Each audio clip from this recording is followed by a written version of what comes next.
Nick Carter, famous for chasing crime.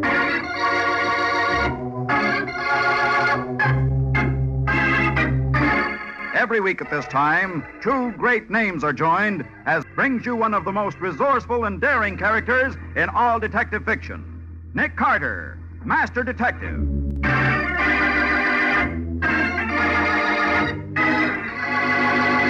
Don't move, any of you. Don, where'd you get that gun? Never mind. Just don't make me use it. Don't be a fool, Don. I'm not. I'm going out of here, and nobody's gonna... Don't be too sure. Nick! Anybody else want to try any smart tricks before I leave? Now, the case of the Forgetful Killer. Today's adventure starring Lon Clark as Nick Carter. In the back booth of a dingy bar in the slum district, a well-dressed young man takes a thick package of banknotes from his pocket and passes it across the cigarette-scarred table to the shifty-eyed little man who sits across from him. That's every cent I have in the world, Whitey. $6,000. I said 10. Where's the other $4,000? I couldn't get any more. You better get it. Remember that letter I told you about? If anything happens to me, it'll be in the hands of the DA within 24 hours. That'll be the end of you. But Whitey... I'll meet you here tomorrow night, and you... I can't come here again, Whitey. If anyone should see me... Okay. I'll phone you at the office, tell you where to bring it. But Whitey... Either I get the other $4,000 tomorrow night, or I go to the cops, and you go to the electric chair for murder.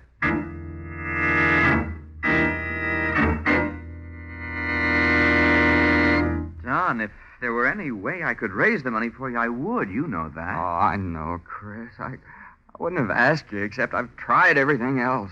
You're the only real friend I've got. Sure. Now, when you need me, I can't come through. Oh, I don't know what I'm going to do. Whitey phoned me about an hour ago. I promised to have the money at the corner of 1st and Water Streets at 1 o'clock tonight. I've got to have it there. But why, Don? What's he got on you? You can tell me. No, Chris, I don't want to talk about that. But if Whitey ever tells the cops who I really am, it's the end of everything. And that little rat's got me tied hand and foot. You mean that letter to the district attorney? Yes, but... Chris, do you think you could be lying about that letter? If I thought now, that... Don, you're not getting any crazy ideas, are you? Oh, I don't know. I don't know what I'm thinking.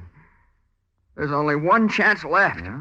Mr. Hughes gets back from Washington at 11 tonight. You'll never get him to part with $4,000. If I know our beloved employer, he'll never... But he's got to. It's my last hope. But what if he won't?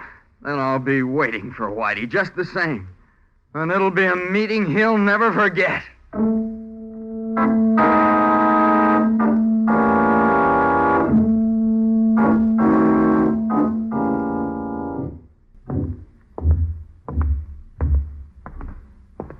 Whitey. Huh? Oh, it's you, sonny boy. So dark in that doorway, couldn't see you. Okay, where's the $4,000? It's right here. Oh, no, you don't. Let go of that gun. Try and double-cross me with it.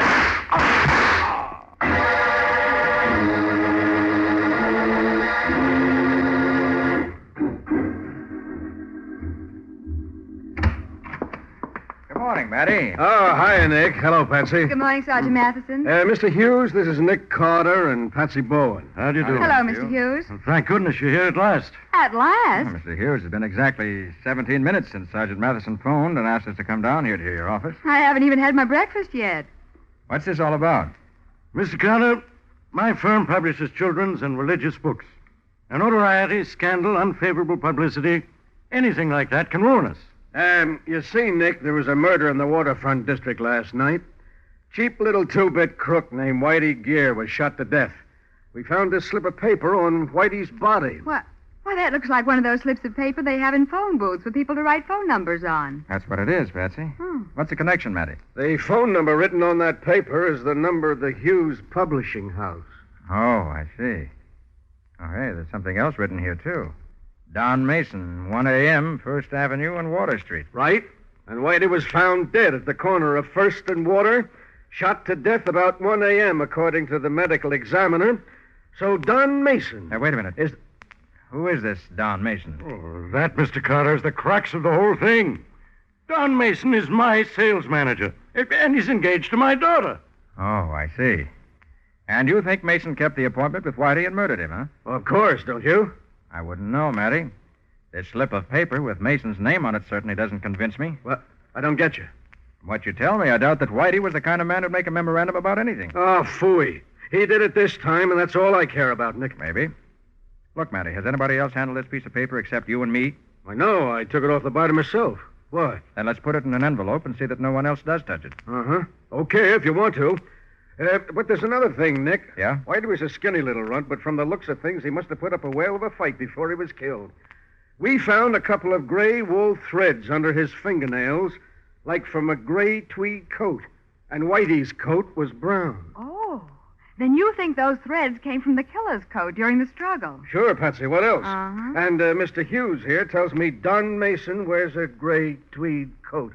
And so do lots of other people, Matty. You must understand, Mr. Carter, this company simply cannot afford to have one of its executives accused of murder. Now, I want you to prove that Don had nothing to do with this Whitey person. But what if he did have? Well, then we'll publicize the fact that Hughes Publishing hired the best detective it could get to see justice done, even though the culprit is one of our own executives. That may help some. Well, how about it, Carter? Before I give you an answer, Mr. Hughes, I'd like to talk this over with Don Mason. He hasn't come down to the office yet, Nick. I was just waiting for you to get here before going over to his apartment after him. A good idea, Matty, except that he may leave for the office before we get to his place. Oh, I have an idea. Don shares an apartment with my star salesman, Chris Bentley. I could phone Chris down to keep Don there until you arrive. Yeah, suppose you do that, Mr. Hughes. And unless he's got a mighty good alibi, that young fella's going to move to another apartment. A small one in the city jail.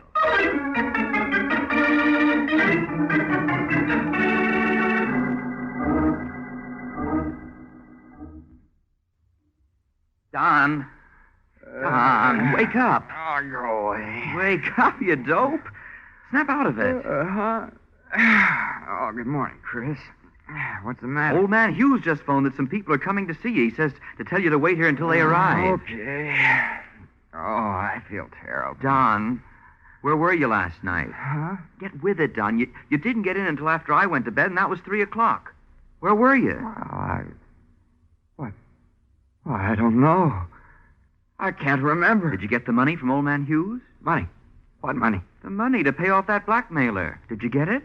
Good grief, Whitey. Yes, Whitey. Did you see him? I can't remember whether I did or not. You mean you had another one of those blackouts? I guess I must have. Now, let's see. I remember eating dinner here at the apartment with you. Yes, and afterwards I went out for a pack of cigarettes. But when I came back, you were gone. And so was that gun you keep in your dresser drawer. What? Oh, Chris, no. What did you do, Don?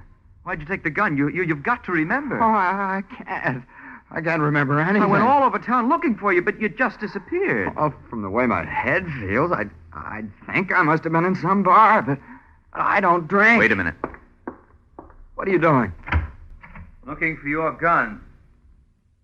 Yeah, here it is in the pocket of your top coat. And Don, 3 bullets have been fired from it. What do you mean, 3 bullets? It wasn't even loaded last time I saw it. Well, it is now. Don, are you sure you didn't meet that Whitey fella? Oh, I don't know. I can't remember. Hey, maybe it's the police who are coming here. Maybe Whitey turned me in. Now, get hold of yourself. We haven't much time.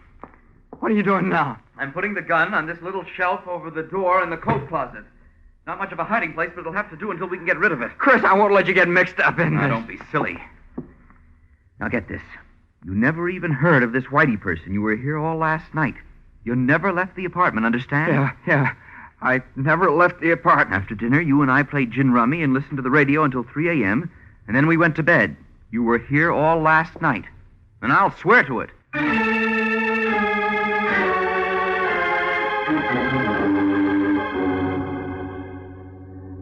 And you still say you didn't meet Whitey Gear at the corner of First and Water Streets last night, Mason? No, I never even heard of the guy, Sergeant. Then how come he had your name and phone number? I don't know. Can you prove where you were at 1 o'clock, Don? I was right here in the apartment. That's right, Mr. Carter. Don never stepped outside all last night. You'll swear to that? What? Well, sure I will. We played gin rummy until 3 a.m. Well, that sounds like a pretty good alibi, Sergeant. Yeah, if it holds up. Frankly, Don, you don't look as though you'd spent a quiet evening at home. I'd say you were suffering from a pretty bad hangover. Well, Mason, Whitey Gear was killed with a .38 revolver. You own such a gun? No. You own a gray tweed coat? Yeah, why? Where is it? Well, it's in the closet, but I... All right. Don! Oh, darling, Daddy said you were in some kind of trouble. Don isn't in any trouble, Betty. No, honey, it's all right. Hey, wait a minute. Who's this? It's Betty Hughes, Don's fiancée. Say, you're looking fine, Betty. That's a new hairdo, isn't it? Of course not, Chris. But what did Daddy mean I by... guess it's just because I haven't seen you for so long. What are you talking about? You saw me only last night. But what was that? Chris came over to my house last night looking for Don. He said Don had disappeared, and he thought... Well... Don, something is wrong. Oh, you are in trouble, aren't you? You bet he is, Miss Hughes. So he was with you every minute last night, was he, Chris? Well, Now look, Sergeant. I'll talk to you later. Get your hat, Don. I'm taking you in for the murder of Whitey Gear. Now, Matty, are you sure you have enough of a case to justify an arrest? You bet I have, Nick. Why would he frame a phony alibi if he wasn't guilty? Oh, Chris, if I'd only known. I tried to tip you off, Betty, but I guess I was pretty clumsy about it. You ready, Don? Yeah, I got my hat. And I got this. Where'd you get that gun? Never mind. Just don't make me use it.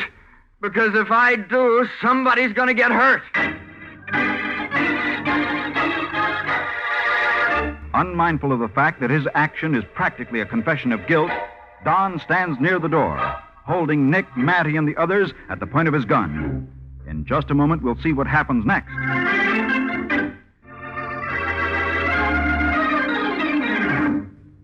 Now, back to the case of the Forgetful Killer. Today's adventure with Nick Carter. Holding Nick, Matty, and the others at the point of his gun, Don stands beside the door to the inner room of the two-room apartment he shares with Chris. Now, get into the bedroom, all of you. Let's do as he says, Matty. No use anyone getting shot. Thanks, Mr. Carter. I want to be sure nobody's going to... Don't be too sure. Hey! Keep your hand away from your gun, Sergeant. Okay. You hurt, Nick? Oh. Just got the wind knocked out of me. Went down through me. That was quite a stunt, Don. I was a commando in the war. Now, anyone else want to try any smart tricks before I leave? You're playing this awful dumb, kid. I'm playing it the only way I can. Now I'm going to lock this bedroom door. And then I'm getting out of here. And heaven help anyone who tries to follow me.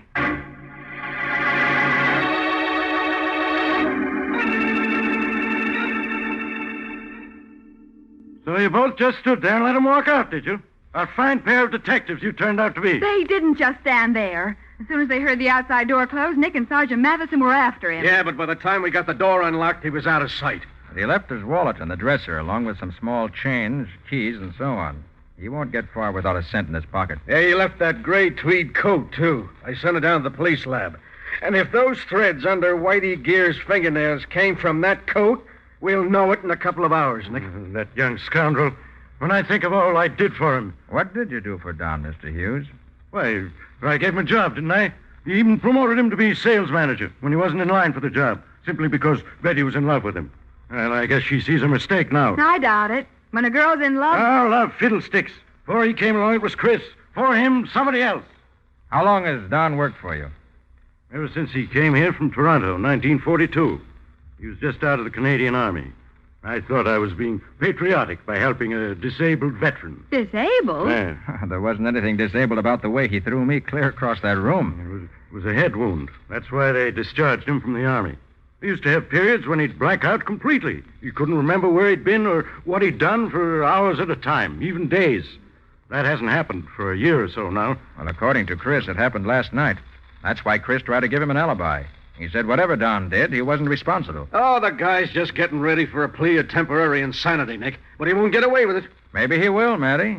Unless you can prove a motive. I'll prove the motive. Don't you worry about that. It seems to me the first thing you've got to do is catch him. Yeah, well, I'll do that, too. Every cop in town is on the lookout for him, and 5 will get you 10. We have him rounded up inside of 24 hours.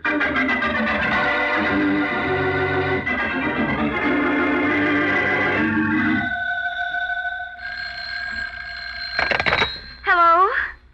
Betty? Don. Oh, Don, is that you? Yes. Are you alone? Yes. Oh, darling, where are you? Never mind. Betty, I need help. And I don't dare try to get in touch with Chris. The cops are sure to be watching the apartment. If there's anything I can do. There is. I've got to have some money so I can get out of town. A couple of $100.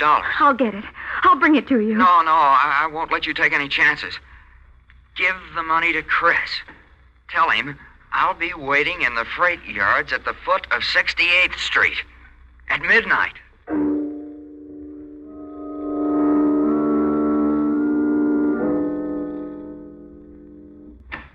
Hey, Nick. Nick, we've got it. Got what, Matty? The only thing that was missing in this case. The motive. Look at this letter. Who's it from, Sergeant? From Whitey Gear, that's who. Whitey. And let's see. Here you are.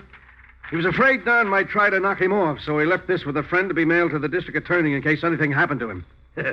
DA got it in the mail about an hour ago. What are those newspaper clippings, Nick? I don't know yet. Dated Portland, Oregon, 1939. It's all there, even a picture of Don Mason.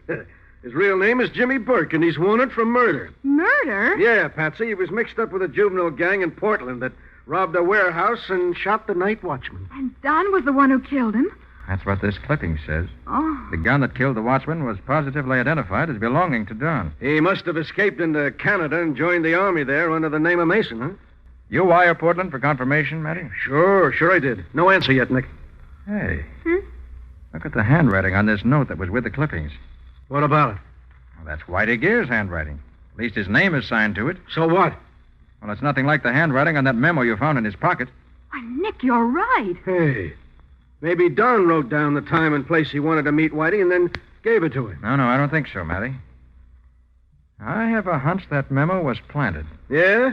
Well, the laboratory boys tested those gray threads under Whitey's fingernails, Nick, and they're definitely from Don Mason's coat. It's an airtight case. Yeah, sure. You seem to have everything except a prisoner. You haven't found any trace of Don yet, have you? No. He won't make a move until after dark. But like you said, he's got to have money. Probably he'll try to get it from Chris. And I've got all my men around that apartment. I don't think he'll go back to the apartment, Matty. What? My hunch is he'll try to contact Betty Hughes. Hey, maybe you're right. Well, I'll just plant some of the boys around the Hughes house, too. You won't have to, Matty. I phoned Waldo McGlynn. He's watching the place now. Oh, well, okay. Then we got him, no matter which way he jumps.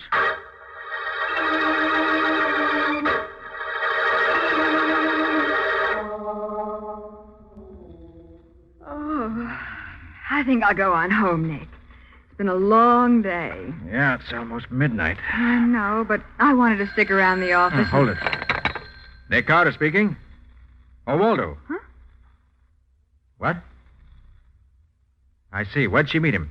Betty met Don somewhere? No, she met Chris. Oh. Where? Why, that's the freight yard. Nick, what's happened? Good boy, Waldo. We'll get right on it. Nick, what is it? Betty just met Chris in the cafeteria on the east side and gave him a roll of bills. The getaway money for Don. That's what Waldo figured, so he trailed Chris out of the cafeteria and heard him tell a cab driver he wanted to go to the foot of 68th Street. So that's what you meant when you said the freight yards. Yeah. Chris just left a couple of minutes ago. We hurry, maybe we can get there first.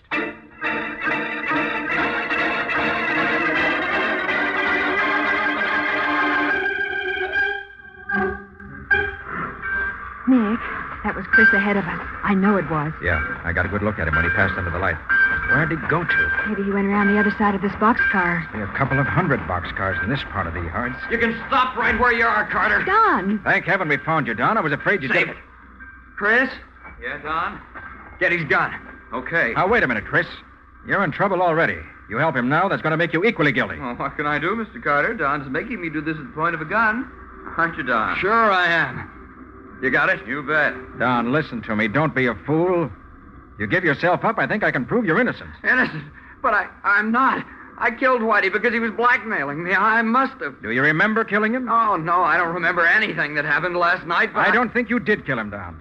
In fact, I'm positive you didn't. Don't listen to him, Don. It's a trick. Look, Don, there's only one person who knew where and when you were going to meet Whitey. Only one person who could have drugged you. Drugged me? Yes, drugged you. That's why you thought you had a hangover this morning. So that's it. This person drugged you, then kept your appointment with Whitey wearing your gray tweed coat. Chris, it was you who... Okay, let's quit playing games. You Drop your met gun, Whitey. Don. You met Whitey and you killed If you him. don't drop your gun, stupid, I'm going to use this gun I took from Carter. Okay. Now you're being sensible. But I don't get it. You were my friend. I trusted you. Sure, I was your friend. I didn't mind a bit when you got the sales manager job I should have had, and I was tickled to death when you took my girl away from me. So that's it. Sure. With you out of the way, I'll be the new sales manager. And I'll be the boss's son-in-law, too. Someday I'll own the whole business. You're going to have to work awfully fast to do all that before you go to the chair for killing Whitey, aren't you, Chris? Who's going to send me to the chair? Not any of you three. Because when Carter and Don get through fighting it out, I'm afraid there won't be any survivors. What are you talking about? It'll be easy, Carter. I've got your gun to shoot Don with, and then I'll take his gun to finish off you and Miss Bowen. Chris, you're crazy. The cops will think Carter tried to arrest you and you shot it out. Why, that's ridiculous. Someone will hear the shot. That freight engine is going to pass on the other side of this boxcar in a few seconds. It'll make enough noise to cover anything, even gunshots.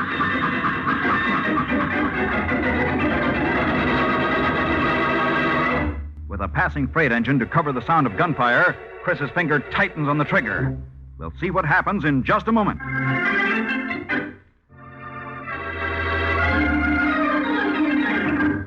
Now for the conclusion of the case of the Forgetful Killer. Today's adventure with Nick Carter. In the freight yards at the foot of 68th Street, Chris Bentley is holding Nick, Patsy, and Don Mason at the point of a gun, waiting only for the noise of an approaching engine to cover the sound of his shot before he fires. Here's the engine. So get ready. You first, Don, old pal.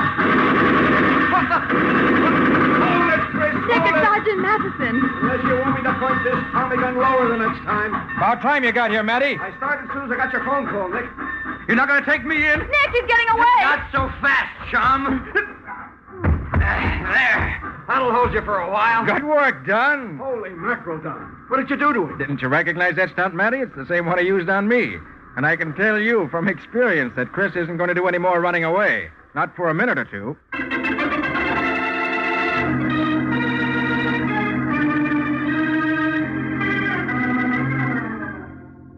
I can't thank you enough for what you did, Nick. But, well, I guess it wasn't much use.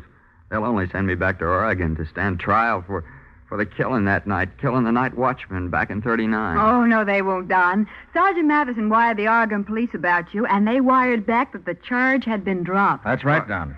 About a year later, the real killer was caught, and he confessed. For the love of Pete. You were completely cleared.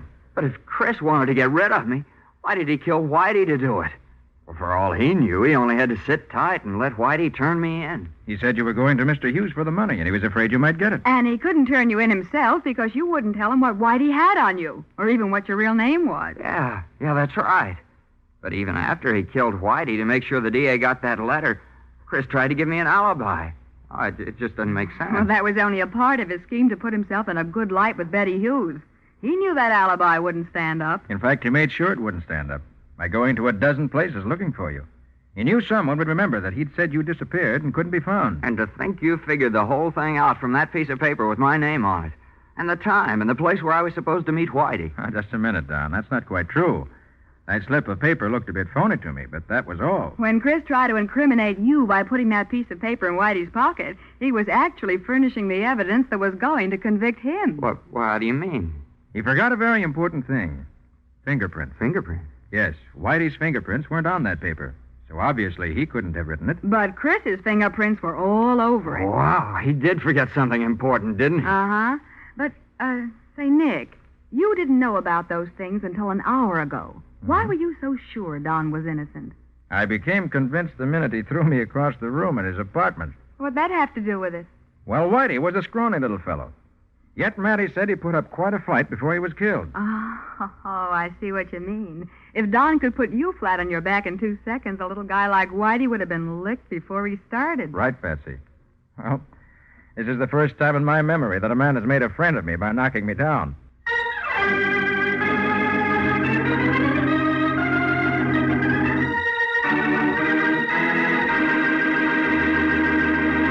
Nick Carter, Master Detective, It is produced and directed by Jock McGregor.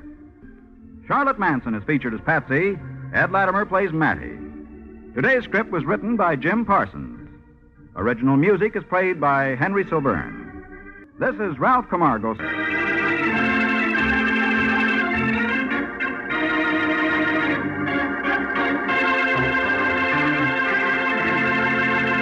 This is the Mutual Broadcasting System.